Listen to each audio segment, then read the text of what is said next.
Bonjour bien-aimés frères et sœurs, bienvenue dans notre partage quotidien Living Word. Que la grâce de Dieu soit notre partage, que Dieu déverse encore une portion de plus de puissance sur nos vies, afin que les 60 jours qui nous restent pour terminer l'année soient des meilleurs jours pour atteindre une destinée nouvelle. Ce matin, nous allons partager la parole de Dieu, le thème de notre méditation, qui est réellement enfant de Dieu. Nous sommes une fois de plus reconnaissants et nous glorifions Dieu et bénissons son nom pour son amour, sa grâce, que la gloire lui revienne en toutes choses. Dans 1 Jean, le chapitre 3, le verset 9, le verset 10, la Bible déclare « Qui est né de Dieu ne s'adonne pas au péché, car la vie qui vient de Dieu a été implantée en lui et demeure en lui. Il ne peut pas continuer à pécher puisqu'il est né de Dieu. » C'est ainsi que se manifeste la différence entre les enfants de Dieu et les enfants du diable. Celui qui ne fait pas ce qui est juste n'appartient pas à Dieu, pas plus que celui qui n'aime pas son frère. Enfant de Dieu n'est pas le nom commun de celui qui va à l'église ou qui prie. C'est certes frustrant de l'apprendre, mais ça reste une vérité de découvrir que nous ne sommes pas tous des enfants de Dieu. Parce que la Bible déclare dans Jean 1, le verset 12 au verset 13, « Mais à tous ceux qui l'ont reçu, à ceux qui croient en son nom, elle a donné le pouvoir de devenir enfants de Dieu, lesquels sont nés non du sang, ni de la volonté de la chair, ni de la volonté de l'homme, mais de Dieu. » La Bible nous déclare, la Bible nous démontre par cette parole que nous devenons enfants de Dieu lorsque nous acceptons Jésus-Christ comme Seigneur et Sauveur.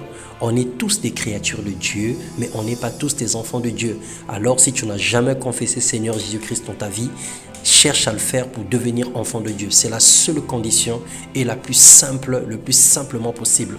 Nous sommes en effet tous été créés de Dieu. Il nous aime sans exception. Cependant, il nous suggère de devenir ses enfants pour participer à sa gloire, à la vie divine. Il veut nous adopter pour faire de nous ses héritiers. C'est un choix personnel. Mes chers amis, si notre cœur ne nous condamne pas, nous sommes pleins d'assurance devant Dieu. Il nous donne tout ce que nous lui demandons parce que nous obéissons à ses commandements et que nous faisons ce qui lui plaît. Or, que nous commande-t-il ? De placer notre confiance en son Fils Jésus-Christ et de nous aimer les uns les autres comme lui-même l'a prescrit dans sa parole. Celui qui obéit à ses commandements demeure en Dieu et Dieu demeure en lui.